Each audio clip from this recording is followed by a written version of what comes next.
C'est sans doute parce que j'aimais les livres d'aventure quand j'étais jeune que je fais de si fréquentes allusions au livre des Actes des Apôtres que j'ai d'ailleurs intitulé le livre d'aventure de la Bible.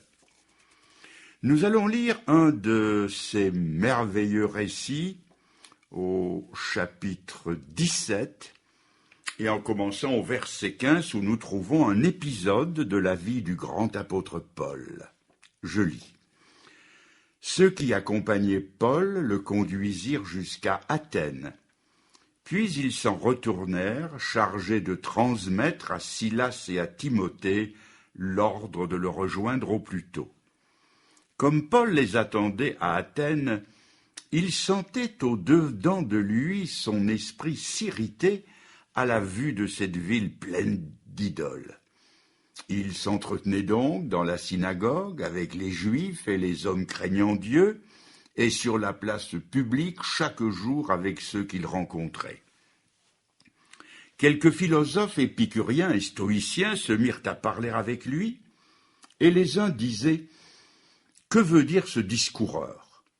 D'autres, l'entendant annoncer Jésus et la résurrection, disaient « Il semble qu'il annonce des divinités étrangères. » Alors ils le prirent et le conduisirent à l'Aréopage en disant « Pourrions-nous savoir quelle est cette nouvelle doctrine que tu enseignes ? Car tu nous fais entendre des choses étranges. Nous voudrions donc savoir ce que cela peut être. » Or tous les Athéniens et les étrangers demeurant à Athènes ne passaient leur temps qu'à dire ou à écouter des nouvelles.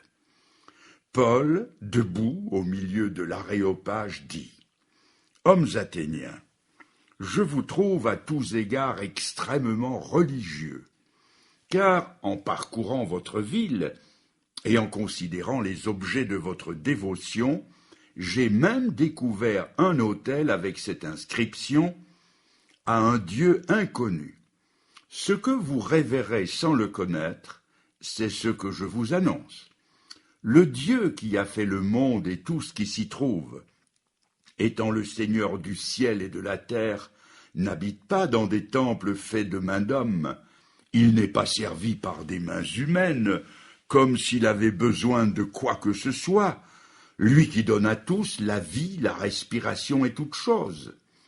Il a fait que les hommes, sortis d'un seul sang, habitent sur toute la surface de la terre, ayant déterminé la durée des temps et les bornes de leur demeure. Il a voulu qu'ils cherchent le Seigneur et qu'ils s'efforcent de le trouver en tâtonnant, bien qu'il ne soit pas loin de chacun de nous. Car en lui, nous avons la vie, le mouvement et l'être. C'est ce qu'ont dit aussi quelques-uns de vos poètes. De lui, nous sommes la race. Ainsi donc, étant la race de Dieu, nous ne devons pas croire que la divinité soit semblable à de l'or, à de l'argent ou de la pierre, sculptée par l'art et l'industrie des hommes.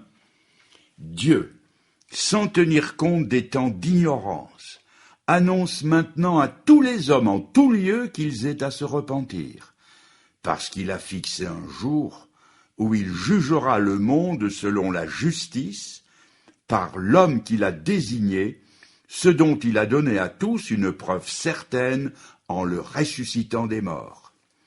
Lorsqu'ils entendirent parler de résurrection des morts, les uns se moquèrent et d'autres dirent « Nous t'entendrons là-dessus une autre fois. » Ainsi Paul se retira du milieu d'eux. Quelques-uns néanmoins s'attachèrent à lui et crurent. Denis l'Aréopagite, une femme nommée Damaris et d'autres avec eux. À l'époque où se situe ce récit, si Rome tenait solidement en main les rênes du monde, et si ses légions invaincues déferlaient sur le monde alors connu, Athènes, qui avait perdu sa puissance militaire, n'en gardait pas moins un rayonnement intellectuel quasi intact. Tout ce que le monde antique avait d'art et de culture se rencontrait à Athènes. Philosophes et poètes, maîtres et disciples, artistes et gens de lettres, convergeaient vers la ville célèbre. Et c'est au milieu de ce beau monde que Paul, l'apôtre des nations, s'en vint faire escale quelques jours, en attendant ses amis qui devaient le rejoindre. L'apôtre Paul visita, comme tout le monde l'aurait fait, la belle ville d'Athènes, et il vit ces monuments magnifiques, dont les ruines attestent encore aujourd'hui la grandeur et la splendeur d'autrefois. Mais il remarqua aussi que la ville était pleine d'idoles. À chaque coin de rue se dressait une effigie d'une divinité différente qui sollicitait la foule cosmopolite, érudite, mais superstitieuse. Quelle mission pour le bouillant apôtre! Chaque jour le trouve dans la synagogue, dans la rue, à l'agora, la place du marché, en train de discuter, de parler, de prêcher l'Évangile. Devant lui, il avait toutes les tendances philosophiques qui se situaient entre ces deux extrêmes qu'étaient les stoïciens d'un côté et les épicuriens de l'autre. Les stoïciens, dont la vie était austère, faite de renoncement et de rigidité morale, et les épicuriens, dont la vie était la poursuite incessante du plaisir. Face à cet éventail de pensées philosophiques, l'apôtre Paul a présenté la seule chose qui puisse satisfaire les besoins de l'homme, parce qu'elle répond aux besoins fondamentaux de la nature humaine. Il parla de l'Évangile. Le message incisif de l'apôtre Paul attira de plus en plus de monde, jusqu'au jour où on lui demanda de monter à l'Aréopage, où, selon les lois de l'endroit, il devait faire un exposé succinct, sans artifice oratoire, de la nouvelle doctrine. L'apôtre Paul ne se fit pas prier. Il se tint debout au milieu de l'Aréopage, et à cette foule qui passait le plus clair de son temps à écouter ou à dire des choses nouvelles, il leur servit tout chaud quelque chose d'entièrement neuf. Près de 20 siècles ont passé depuis ce mémorable discours sur l'unité des hommes et de Dieu. Pendant 2 millénaires, la face du monde a beaucoup changé. Les conditions de vie ont évolué fortement.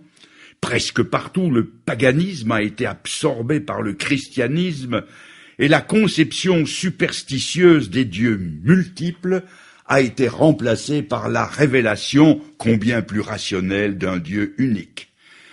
Mais je suis convaincu que si l'apôtre Paul devait prêcher un message au XXIe siècle, il redirait les mêmes choses, car il n'y a rien de nouveau sous le soleil. Lorsqu'il était à Athènes, Paul avait devant lui une foule adonnée à l'idolâtrie.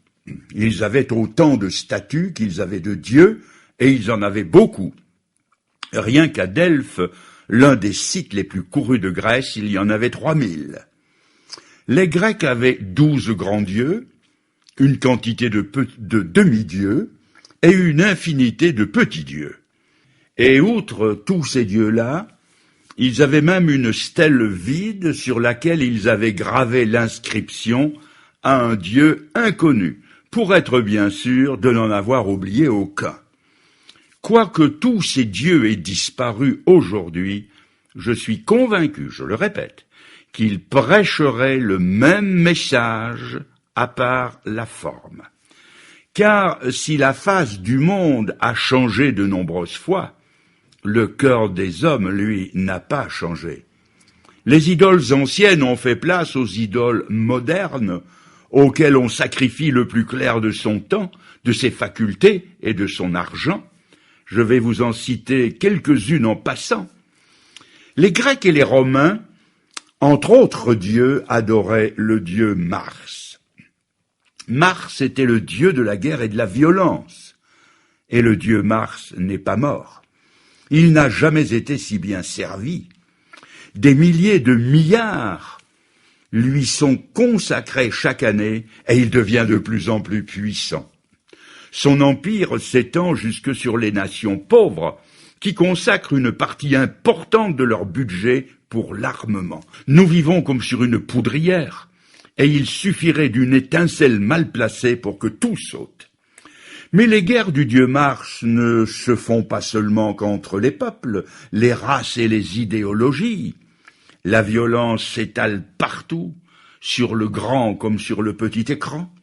Il y a quelques années, un jeune Anglais a été condamné à mort pour meurtre, et pour sa défense, il a expliqué qu'il avait voulu faire comme un de ces héros de l'écran. Ces films à succès commerciaux surtout, créent un climat de violence fait d'enlèvements, de rap, de piraterie, de crimes plus monstrueux les uns que les autres. Mars s'insinue dans nos salons. La violence martienne est à l'honneur jusque dans les foyers et les familles. Et les armes à feu font place à d'autres armes qui s'appellent la langue, la calomnie, le mensonge, qui peuvent vous assassiner une réputation mieux qu'un coup de feu, et avec l'avantage, c'est de faire moins de bruit. Voyez ce petit garçon qui trottine à peine. Pour son anniversaire, il recevra en cadeau une mitraillette en plastique, avec laquelle il apprendra à tirer sur tout ce qui bouge, à commencer par l'auteur du cadeau. Oh, bien sûr que c'est pour rire. Mais 20 ans plus tard, il aura une arme, une vraie celle-là, avec laquelle on va lui apprendre à tuer pour de bon. Vous direz peut-être que mon illustration est puérile, sentimentale, mais sans portée réelle. Mais il y a quelques années, dans la région de Tarbes, j'ai rencontré une jeune fille chinoise dont le père était général de la révolution chinoise. Elle s'était enfuie avec sa mère en passant miraculeusement la frontière par Hong Kong. Elle m'a dit que dans son pays, des dizaines de milliers de petites filles de 12 ans étaient enseignées dans le maniement des armes à feu. Ne voit-on pas aujourd'hui des adolescents devenir des seigneurs de guerre et prendre le commandement de groupes rebelles armés qui sèment la terreur et la mort autour d'eux? La date du 11 septembre 2001, 11 septembre new-yorkais, ne restera-t-elle pas, comme tant d'autres dates et d'autres lieux, gravée dans toutes les mémoires? Ces Grecs honoraient aussi le dieu Mercure. Mercure était le dieu du commerce et des voleurs. Il semblerait, selon certains, que ces deux mots aillent très bien ensemble. Et croyez-moi, le dieu Mercure était moins bien servi alors qu'aujourd'hui, car à côté d'un commerce honnête, et je m'empresse de le dire, il y en a un, il y a aussi le commercialisme où tout se vend. On y vend la beauté, le sexe, le sport, l'armement, la santé, les biens sociaux, le progrès. Tout est mis aux enchères et est ramené à une notion de profit. Et pour y parvenir, on n'hésitera pas à faire toutes sortes de tripotages, d'arnaques, de pots de vin ou de transactions par-dessous la table. Il s'en faut de peu pour que la nature ne soit mise aux enchères. La religion elle-même n'échappe pas au commercialisme. Des hommes ont fini par commercialiser le bon Dieu, qui pour certains est devenu une bonne affaire. L'apôtre Paul nous avait déjà prévenus lorsqu'il écrivait cette phrase dans 1 Timothée 6 et verset 5, « La piété est devenue comme une source de gain ». Victor Hugo, dont on vient de fêter le bicentenaire de la naissance, stigmatisait la religion de son temps d'une plume aussi vraie qu'acerbe. Vous vendez le baptême au jour de la naissance. Vous vendez aux pécheurs l'inutile indulgence. Vous vendez aux amants le droit de s'épouser. Vous vendez aux mourants le droit d'agoniser. Vous vendez aux défunts la messe funéraire. Vous vendez aux parents l'office anniversaire. Vous vendez aux raisons messe communion. Vous vendez chapelet, croix, bénédiction. Rien n'est sacré pour vous. Tout vous est marchandise, et l'on ne saurait faire un pas dans votre église sans payer pour entrer, sans payer pour s'asseoir, sans payer pour prier. L'autel est un comptoir. À nous le riche, au diable l'indigent. Non seulement les anciens avaient Mars et Mercure, mais ils avaient aussi la déesse Fortune aux yeux bandés. Nous avons aussi nos casinos, nos jeux de hasard, nos loteries, nos sports totaux, nos tiercés, nous avons tout cela. Le grand naturaliste Buffon a dit « le cheval est la plus noble conquête de l'homme. Il pourrait aujourd'hui, en pensant au tiercé, inverser son propos et dire que l'homme est la plus noble conquête du cheval. Des millions de gagne-petits y jouent et y perdent leur gagne-pain, leur honneur et celui de leur famille, dans le désir de s'enrichir rapidement. Dans notre siècle qui se veut érudit et matérialiste, la superstition est si grande que si le tirage du gros lot de la loterie a lieu un vendredi 13, la vente des billets se multiplie par 5, bien que le nombre des billets gagnants reste toujours le même. Ah, cette déesse fortune! Un jour, un rabbin est allé voir un homme très riche et grippe-sous jusqu'à l'avarice, et il lui a fait une leçon de choses, en lui disant « Regarde par la fenêtre et dis-moi ce que tu vois. » « Je vois la rue, des femmes et des enfants, a-t-il répondu. Puis il lui a dit « Voici un miroir. Qui vois-tu ?»« Je me vois moi-même. » Et le rabbin lui a dit « Vois-tu la différence entre la vitre et le miroir ? C'est que derrière le miroir, il y a une mince pellicule d'argent. Et c'est elle qui t'empêche de voir les autres pour ne plus voir que toi-même. » Les Grecs encensaient aussi la déesse Vénus, la déesse de la sensualité, et notre époque n'est pas en reste, elle n'a rien à apprendre de l'Antiquité.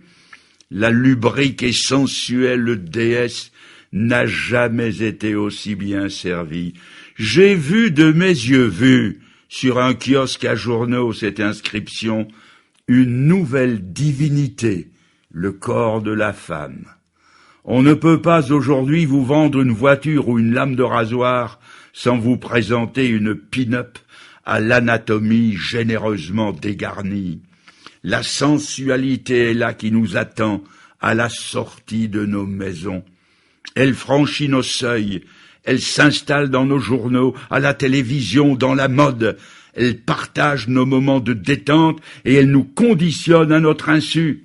D'ailleurs, combien de jeunes femmes n'ont pas pu résister à sa sollicitation?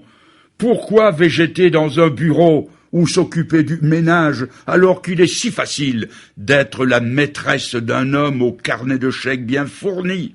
N'est-ce pas là la figure des temps modernes, sans parler de Sodome et de Gomorrhe, de ces passions contre nature auxquelles notre civilisation s'adonne de plus en plus, au point d'en légaliser les dérèglements, comme le firent ces deux villes maudites et corrompues avant que le feu du ciel ne les détruise.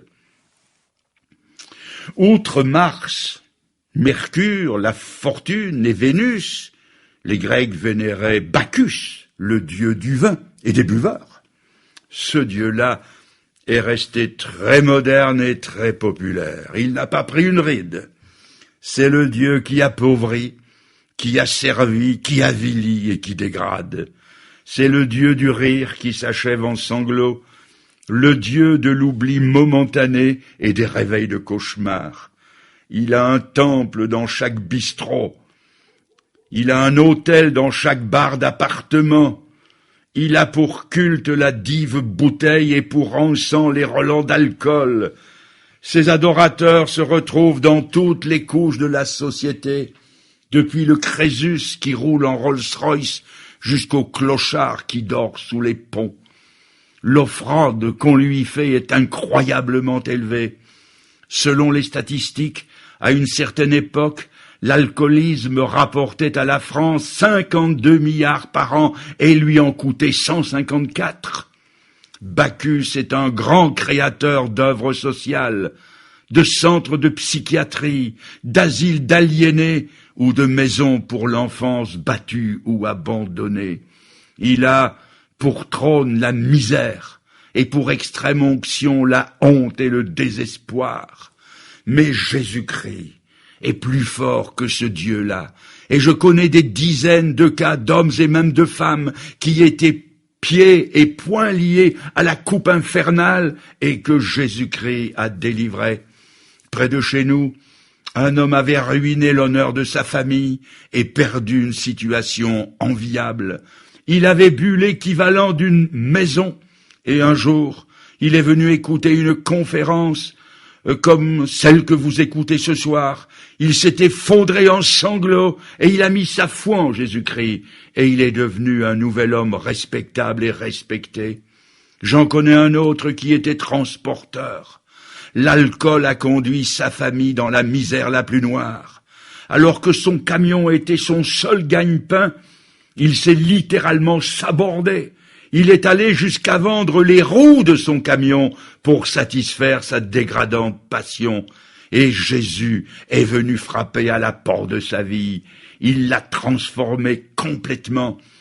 3 ans après, il avait épongé ses dettes qui s'élevaient à plus de 100 000 €. Et maintenant, c'est un homme qui prêche l'évangile autour de lui et qui gagne des âmes à Jésus-Christ. Oui, Jésus-Christ est plus fort que tous ces dieux-là, parce que la Bible dit, dans la première épître Jean au chapitre 5 et verset 20, parce qu'il est le Dieu véritable et la vie éternelle. Ils avaient aussi, ces Grecs, le dieu Morphée, le dieu des songes qui était fils de la nuit et du sommeil. C'est ce Morphée qui a donné son nom à la morphine. C'est aussi le dieu de la drogue, à l'imagination, le rêve, l'évasion et les tranquillisants de naguère ont succédé des produits au nom redoutables comme LSD, hashish, chanvre indien et surtout héroïne. Les marchands de paradis artificiels qui se gardent bien d'y goûter vendent de l'enfer, un bonbon, une cigarette truquée, puis tout doucement on en arrive à la seringue, la piqûre, et puis à l'esclavage qui inexorablement conduit à la mort. Celui qui est tombé dans le piège ne s'en sort pas. C'est un hameçon à 3 têtes qui ne lâche jamais celui qui a mordu à l'appât. Jésus-Christ peut libérer d'un Dieu qui n'est qu'un démon. Je vous conseille de vérifier ce que je dis et d'aller faire un tour dans une des bonnes librairies évangéliques et de vous procurer un de ces livres qui parlent des rescapés de la drogue. J'ai sauté 3 ou 4 000 de ces divinités pour en arriver à ce Dieu inconnu dont parle Paul. Il y avait un socle, une stèle vide sur laquelle était gravé un Dieu inconnu. L'homme ne connaît pas ce Dieu-là, mais il le pressent, il le redoute, et il veut au moins ne pas l'oublier et s'attirer ses faveurs. Et comme on ne prend jamais trop de précautions, on lui avait fait un socle vide avec la mention « un Dieu inconnu ». Aujourd'hui, ce Dieu inconnu existe toujours. Beaucoup de gens ne le connaissent pas, bien qu'ils aient une religion.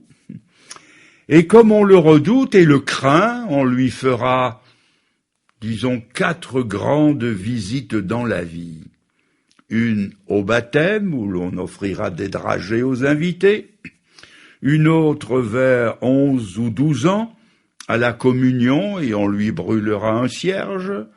Une 3e visite vers les 20 ans, et on lui fera quelques vœux à l'occasion du mariage, puis, via la chapelle, une dernière visite, ou conduit au cimetière sur 4 pneumatiques, on fera l'éloge funèbre. Disons-le ouvertement, c'est avoir un Dieu de plus parmi tant d'autres. Dites-moi, est-ce ainsi que vous traitez, le grand Dieu des cieux? 4 visites en une vie, ou 1 ou 2 par an, ou une visite par semaine au pas de course le dimanche matin? Non, vous ne traiteriez pas votre fiancé, ou votre femme, ou votre mari, ou votre meilleur ami avec une telle désinvolture. Mais peut-être qu'après tout, vous avez agi par ignorance. Vous ne le saviez pas, comme les Athéniens qui ne le savaient pas non plus. Je vous lis donc le verset 30. Dieu, sans tenir compte des temps d'ignorance. Dieu fait table rase du passé. Il ne nous fait pas grief de notre ignorance. Avec lui, on peut repartir à zéro. Il se révèle comme le Dieu qui ne veut pas la mort du pécheur, mais qui veut sa repentance, qui veut lui accorder son pardon afin qu'il vive et soit sauvé pour partager son royaume, sa félicité et son éternité. Nous allons maintenant entrer dans le vif du message apostolique. Tout d'abord, dans le message inspiré de l'apôtre Paul, Dieu nous révèle son identité. Ce Dieu inconnu, qui est-il? Au versets 24 et 25, nous lisons « Dieu a fait le monde et tout ce qui s'y trouve. Il est le Seigneur du ciel et de la terre. Il n'habite pas dans des temples faits de mains d'hommes. Il n'est pas servi par des mains humaines, comme s'il avait besoin de quoi que ce soit.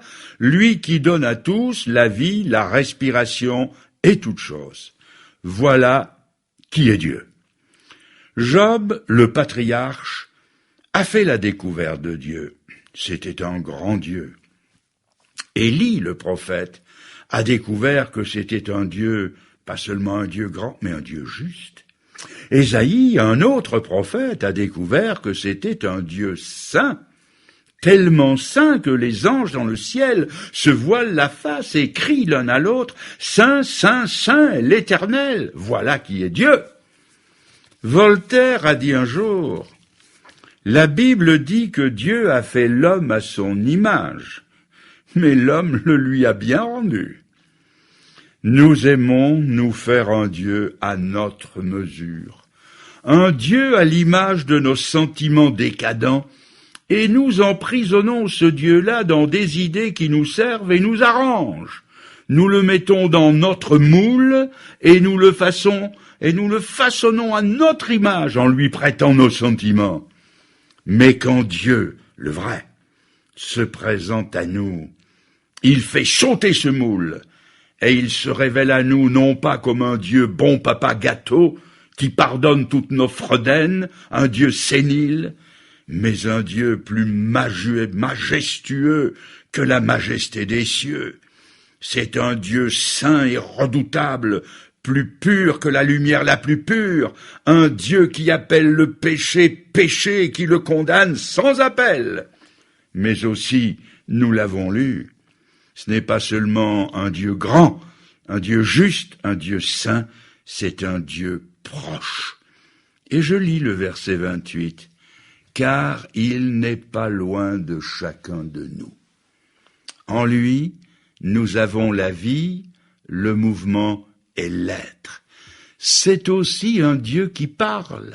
« Vous me trouverez, dit l'Éternel, si vous me cherchez de tout votre cœur. » C'est un Dieu proche, surtout parce qu'en Jésus-Christ, il s'est rendu semblable à nous. Il est venu partager notre vie, nos circonstances, nos joies et nos souffrances. Dieu, en Jésus-Christ, a compris l'homme parce qu'il est devenu un homme. Et si l'immensité de la création nous fait connaître sa puissance et sa divinité, pour nous faire connaître son cœur, il nous conduit à la crèche de Bethléem, où il vient naître dans un monde hostile comme un tout petit enfant. Il refait notre histoire depuis le début, mais pour comprendre la proximité de Dieu, il faut aller plus loin que la crèche de Bethléem. Il faut aller jusqu'à la croix du Calvaire, où là, il devient tellement homme, tellement moi, tellement nous, qu'il apparaît revêtu de notre péché. Il va s'identifier à nous dans une mesure tellement totale qu'il va même partager notre mort.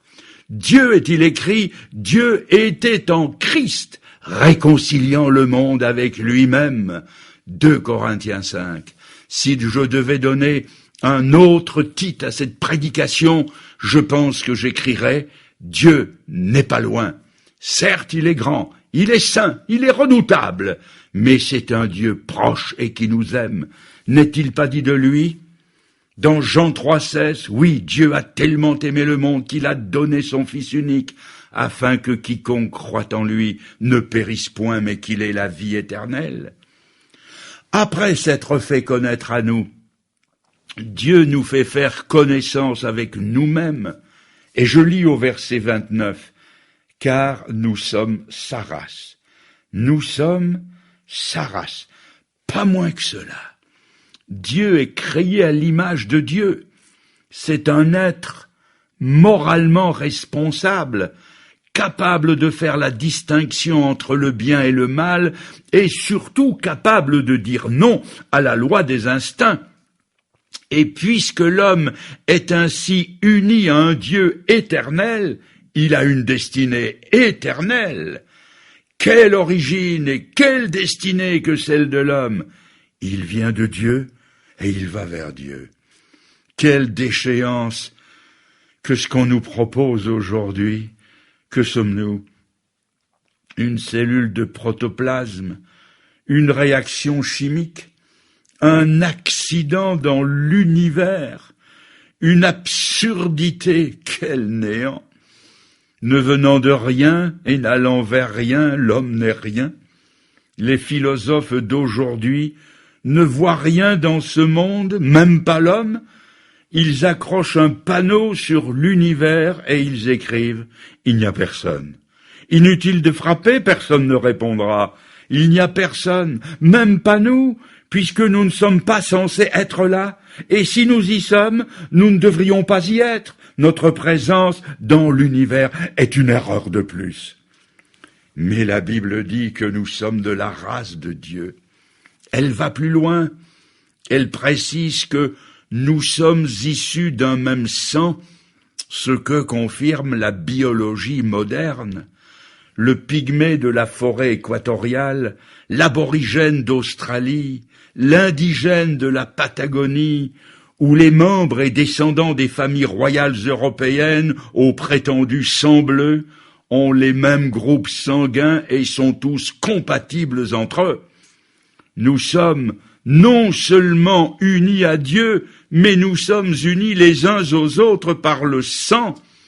Ainsi, quant au sang, nous sommes tous frères, quelle que soit la couleur de notre peau ou notre arrière-plan culturel.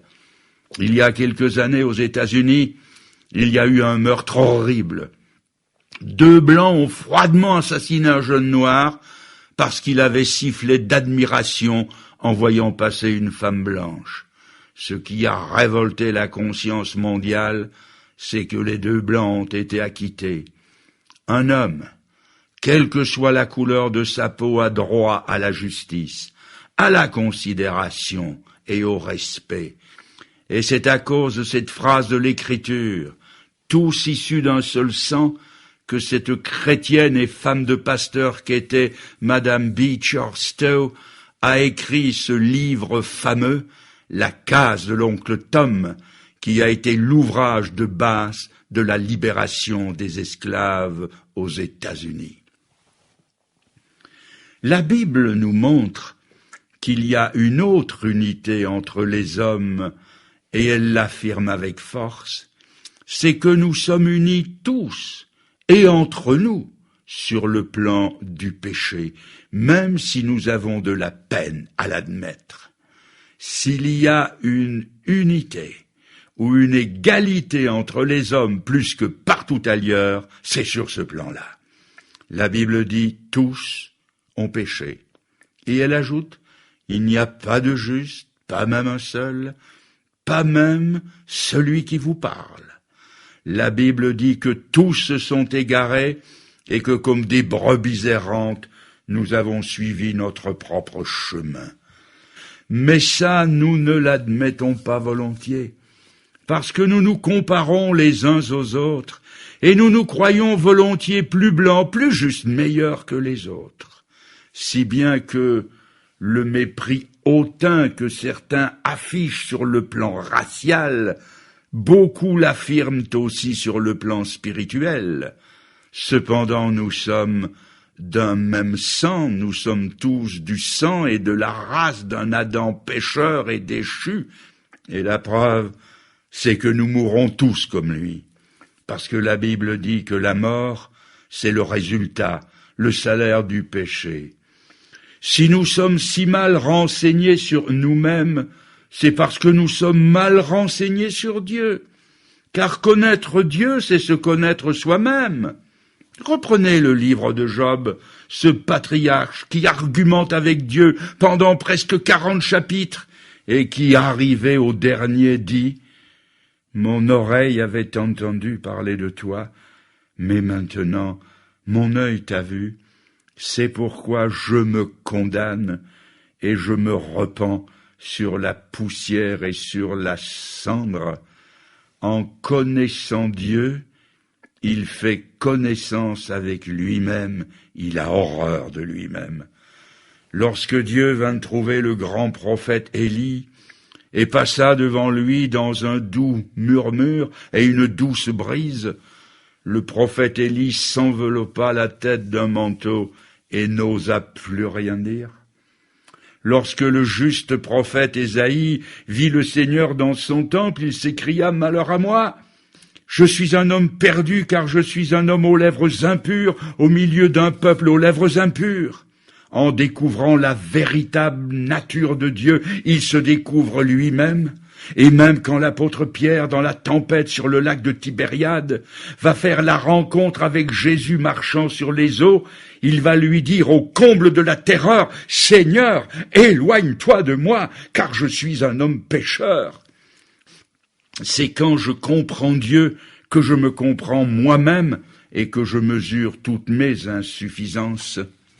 Après s'être fait connaître à nous et après nous avoir fait faire connaissance avec nous-mêmes, Dieu va maintenant nous faire connaître son message. Au verset 30, on lit « Dieu, sans tenir compte des temps d'ignorance, annonce maintenant à tous les hommes et en tout lieu qu'ils aient à se repentir. » C'est le message de Dieu. Il ordonne à tous les hommes qu'ils aient à se repentir. Il n'y a pas d'autre moyen. L'option ne nous est pas laissée, et j'espère que jusqu'à mon dernier souffle, ma prédication restera toujours axée sur la repentance. Il n'y a pas d'autre chemin pour atteindre le royaume de Dieu que celui de la repentance. L'homme doit reconnaître son péché, il doit le confesser, il doit l'abandonner. C'est la repentance à tous les niveaux, envers soi-même, envers son prochain et envers Dieu. La repentance est un des grands mots-clés de la Bible. Et Jean-Baptiste, qui était pourtant le précurseur du Seigneur, a prêché d'abord le message de la repentance, car c'est elle qui nous pousse dans les bras du Sauveur. La deuxième partie du message de Dieu après la repentance est au verset 31. Parce que Dieu a fixé un jour où il jugera le monde entier selon la justice, par l'homme qu'il a désigné, ce dont il a donné à tous une preuve certaine en le ressuscitant des morts. Il a fixé un jour où il va juger le monde. Il y a un mot qui est aussi omniprésent dans la Bible que la repentance, c'est le mot jugement. Et c'est en vue de ce jugement que la Bible nous dit « Prépare-toi à la rencontre de ton Dieu. Le jour est proche, où toutes les choses cachées seront mises en lumière, et où les choses les plus lointaines seront rappelées avec précision, et où toutes les choses honteuses et secrètes de la vie des hommes seront exposées au grand jour. Pas un péché ne manquera à l'appel. Les hommes auront beau se cacher dans les cavernes et les rochers des montagnes, et crier « Montagne tombée sur nous !» et « Cachez-nous devant la face de celui qui est assis sur le trône et devant la colère de l'agneau !» Dieu amènera chacun converti à la barre de son jugement, et il nous en donne la preuve en poursuivant au verset 31, ce dont il a donné à tous une preuve certaine en le ressuscitant des morts. La résurrection de Jésus-Christ est aussi la garantie du jugement de Dieu. Quel sera en ce jour-là le motif d'inculpation? Ce sera le rejet du salut de Dieu. On n'est pas perdu parce que l'on a été profane, ou parce que l'on a été vain, ou parce que l'on a volé, ou parce que l'on a menti, ou parce qu'on l'on a commis l'adultère. Non, ce n'est pas là la première cause de perdition. La première et grande cause de la perdition des hommes, c'est le rejet du salut de Dieu. Dieu, dans son amour, nous offre son pardon. Bien plus, il nous offre la puissance de vivre une autre vie. Mais si l'homme rejette cette unique offre de salut, il est évident qu'il n'y a plus de salut pour lui. Et puis, encore un mot, par qui le jugement va-t-il se faire?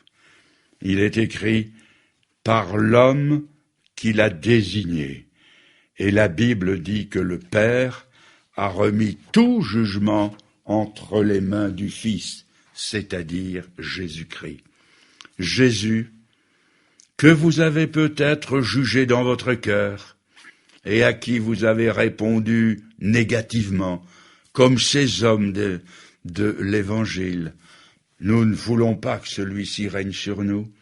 Jésus sera, au jour de la grande arrivée, l'arbitre unique de la qualification ou de l'élimination éternelle. Mais avant cette terrible journée, n'oublions pas que la Bible affirme que Dieu n'a pas envoyé son Fils dans le monde pour qu'il juge le monde, mais pour que le monde soit sauvé par lui. Le grand plan de Dieu est un plan de salut et d'amour. Il ne devient perdition que pour ceux qui le rejettent obstinément. Voilà le message de Dieu. Faire connaissance avec un Dieu grand, un Dieu juste, un Dieu saint et un Dieu proche. Faire connaissance avec soi-même comme étant de la race de Dieu, mais pécheur et perdu. Faire connaissance avec le message de Dieu et par la foi acquiescer à la repentance, le jugement et l'amour. Il y a maintenant deux attitudes possibles envers ce message. Et ces deux attitudes, je les trouve dans les réactions de ceux qui ont écouté la prédication de Paul au verset 32. Lorsqu'ils entendirent parler de résurrection des morts, les uns se moquèrent et les autres dirent « Nous t'entendrons là-dessus une autre fois ». Deux attitudes possibles, avons-nous dit, celle des moqueurs, qui avec un sourire ironique, comme envers Paul, disent ou pensent « Vous usez votre salive pour rien ». Nous vous entendrons là-dessus une autre fois, le plus tard possible. Mais devant Dieu, souvent, il n'y a pas ou il n'y a plus une autre fois. Pour Dieu, le salut n'est jamais pour demain, c'est toujours aujourd'hui. Aujourd'hui, si vous entendez sa voix, n'endurcissez pas votre cœur, dit l'Écriture par 3 fois sur la même page. Mais chacun est libre de repousser le message de Dieu. Quelle est redoutable cette liberté, quand la portée de l'enjeu, ce n'est pas moins que l'éternité. Tous ces moqueurs du temps de Paul et de tous les temps, au jour fixé par Dieu, seront confrontés avec le choix qu'ils auront fait. Mais je veux terminer sur une note heureuse. Je lis. Paul se retira du milieu d'eux. Quelques-uns, néanmoins, s'attachèrent à lui et crurent. Denis l'Aréopagite, une femme nommée Damaris et d'autres avec eux. 2 noms sont même cités, le directeur de l'Aréopage et une femme nommée Damaris, et ainsi que quelques autres. Ils crurent et ils s'attachèrent. Qu'est-ce que ça veut dire? Ils crurent, c'est-à-dire qu'ils firent confiance. Ils y engagèrent leur vie, ils ont dit « Oui, Seigneur ». Ce n'était pas une foi lointaine, détachée, impersonnelle. et ils s'attachèrent. Laissez-moi vous l'expliquer et je terminerai là. Il m'est arrivé plusieurs fois de prendre l'avion. Sur les lignes intérieures, le voyage est rapide et confortable, et en vue de l'atterrissage, une petite lumière rouge, no smoking, s'allume, et l'on entend la voix de l'hôtesse qui dit « Éteignez vos cigarettes et attachez vos ceintures ». Il se fait un grand calme, les conversations s'arrêtent, les journaux se ferment, les cigarettes s'éteignent, et l'on entend les clics des ceintures qui se bouclent. Pourquoi ? Parce que l'avion va connaître un moment critique. C'est le moment où il va prendre contact avec le sol. Et pour se préparer à ce contact toujours dangereux, il faut s'attacher au siège. Il faut faire corps avec le siège. Mes amis, il y a dans la vie un moment plus critique que tous les autres ensemble. C'est le moment où les hommes vont prendre contact avec Dieu. Et pour être dans de bonnes conditions pour le contact avec ce Dieu si grand et si saint, il faut aussi s'attacher. Mais s'attacher à qui ? S'attacher à celui qui a pris le choc pour nous à la croix du Calvaire. Dans toute l'histoire des hommes et dans tout l'univers de Dieu, il n'y a jamais eu un choc comme celui de la croix. Là, toute la colère de Dieu contre le péché a frappé Jésus-Christ de plein fouet, parce qu'il portait nos péchés en son corps sur la croix. Et il est descendu dans la perdition à notre place. Il a pris le choc pour nous. Et pour être bien sûr de ne plus le prendre, la seule chose à faire, c'est de nous attacher à lui, c'est de faire corps avec lui. Alors nous sommes certains que nous ne prendrons pas le choc du jugement parce que la Bible dit qu'il n'y a plus aucune condamnation pour ceux qui sont en Jésus-Christ, c'est-à-dire pour ceux qui se sont attachés à Jésus-Christ. Il a pris le choc de la condamnation à la place de tous ceux qui s'attachent à lui. Alors, mes amis, qu'allez-vous faire maintenant ? Eux ont cru d'abord. Ils ont ajouté foi à l'offre du salut et ils se sont attachés au Seigneur et à ceux qui, de la part de ce même Seigneur, leur annonçaient le salut. À vous de répondre à l'appel. Au moment où je vous parle, le message est capté par la technique. Il sera proposé sans doute sous forme de traité ou sous forme de CD ou de cassette. Et c'est pourquoi je vous dis que où que vous soyez, ou bien ce soir, ou quand vous aurez ce CD, cette cassette, au bureau, pendant la pause repas, dans le train, dans votre voiture, sur une place de parc, le soir à la maison ou à 10 000 mètres d'altitude, dans le confort d'un vol par avion, vous pouvez vous aussi, en cet instant, vous tourner vers le Seigneur et vous donner à lui. Tandis que ces minutes s'égrènent et se terminent, recueillez-vous. Et dans une prière intérieure, dites-lui ce que vous pouvez lui dire en peut-être le répétant intérieurement, dites-lui, Seigneur, vous pouvez reprendre ces paroles à votre compte, Seigneur, tu as parlé à mon cœur plus d'une fois au cours de cette soirée. C'est comme si j'avais entendu ta voix et je veux m'y plier. Dites-lui encore, je me repens de mes péchés, de tout le mal que j'ai fait. Je te demande pardon d'avoir fait de toi un si petit Dieu à la mesure de mes pensées humaines. Dites-lui encore, je crois que Jésus-Christ, ton Fils unique, a pris sur lui le choc de mes péchés dans sa mort sur la croix. Dites-le lui, je crois qu'il est vivant, Je crois qu'il reviendra, et je m'attache à lui maintenant, et je ferai route avec ceux qui m'ont montré le vrai chemin du salut. Oui, Seigneur, je m'attache à toi. Merci de tout mon cœur. Amen. Amen.